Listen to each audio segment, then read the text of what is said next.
Defense intelligence of Ukraine has obtained classified information on the Russian nuclear-powered ballistic missile submarine K-555 Knyaz Pozharskiy, part of the 955A Borey-A class. The Defense Intelligence of the Ministry of Defense reported the breach on its official website. According to the Defense Intelligence of the Ministry of Defense, Ukrainian intelligence acquired a significant volume of data, including personal information. The DAU has at its disposal names of the submarine's crew, including data on positions, qualifications, and level of their fit, combat instructions for the crew, ship's combat diagram, diagrams of survivability systems, and the crew's organizational structure, crew instructions in cabins and cockpits, instructions for transferring wounded and cargo, procedures for towing, and other job descriptions. Engineering documentation, including a report on the study of a deformed radio buoy, indicating the members of the commission and the companies that participated in the study. The intelligence also got extracts from the ship's schedule book, which regulates the daily combat and routine operation of the ship.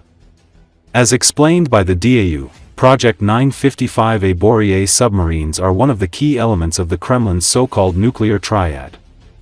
These submarines have 16 launch silos for our 30 Bulava, 30 intercontinental ballistic missiles, each of which can carry up to 10 warheads. The strategic submarine Knyaz Pozharskiy became part of the 31st Submarine Division of the Northern Fleet of the Russian Navy only on July 24, 2025. The submarine's permanent home base is Gadzeyevo, Murmansk region. The Knyaz Pozharskiy was personally accepted for combat duty by Russian President Vladimir Putin. The information obtained by the intelligence officers allows us to identify the features and technical limitations of not only the Knyaz Pozharskiy but also other submarines of the 955A project, which are critical to maintaining the imperial myth of the aggressor state of Russia, the DAU added.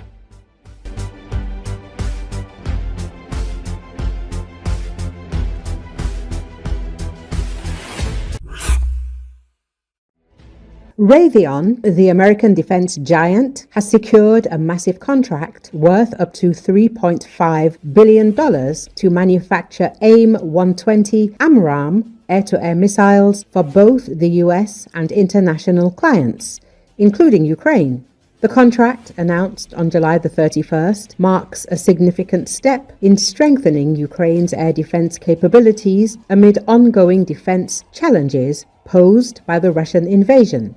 The AIM-120 AMRAAM, or Advanced Medium-Range Air-to-Air Missile, is a critical missile for modern fighter jets, including the F-16s that are now being used extensively by Ukraine to counter Russian missile and drone attacks. The US Department of Defense reported on their website. Raytheon's contract includes missile deliveries to several countries, with Ukraine and the US set to receive significant portions. Other nations benefiting from this deal include Denmark, Belgium, Japan, the Netherlands, Canada, Finland, Germany, Hungary, Spain, Poland, Sweden, Taiwan, Lithuania, the United Kingdom, Australia, Switzerland, Israel, and Kuwait. The deliveries are expected to be completed by the third quarter of the US fiscal year 2031. The contract follows an earlier agreement in September of the previous year, which saw the US Department of Defense awarding Raytheon nearly $1.2 billion to supply AMRAAM missiles to Ukraine and other allied nations. These missiles are also integral to the NASAMS, or National Advanced Surface-to-Air Missile System, that Ukraine uses to defend its airspace. In addition to fighter jets, the AIM-120 is deployed as a primary missile for NASAMS systems, enhancing both the range and accuracy of Ukraine's air defense network. Raytheon recently doubled its production of AIM-120 missiles, increasing its annual output to 1,200 missiles across various modifications, thus accelerating the fulfillment of this contract. The U.S. Department of Defense states, the U.S. State Department also recently approved a sale of 400 AIM-120D3 AMRAAM missiles to Poland, further indicating the growing demand for these advanced defense systems. Previously, it was also reported that the European missile manufacturer MBDA has accelerated production of its Aster family of surface-to-air missiles, reaching a 5-fold increase in output for 2025 compared to earlier projections. Thus, Ukrainian F-16 aircraft will be able to destroy Russian targets more accurately. The number of such targets is also expected to increase significantly.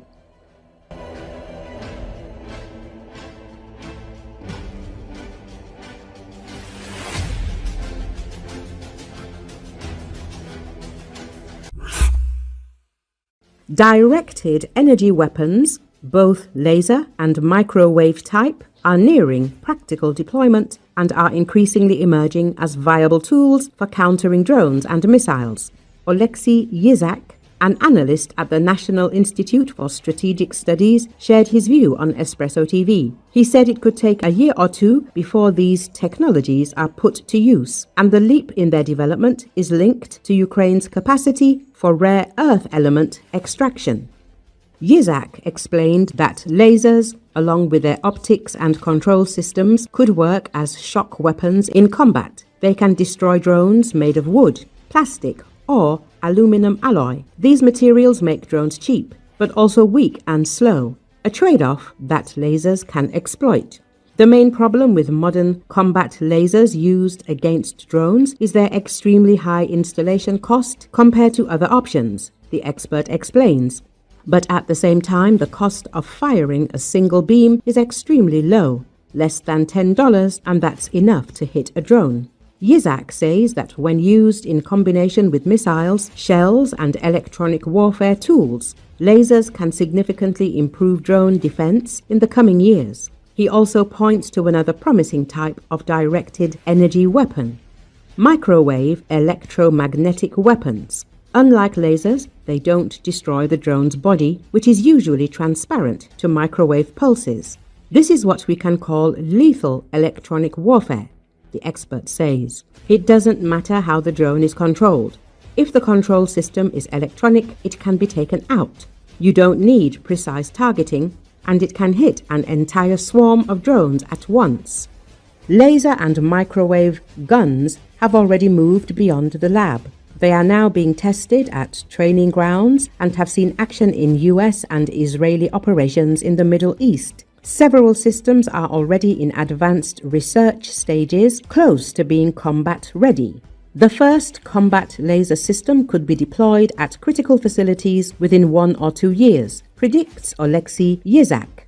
However, using lasers widely in combat will require another major technological breakthrough. That leap may not happen right away, Yizak says, but it could come alongside the start of rare earth element extraction in Ukraine, without which combat lasers wouldn't be possible at all.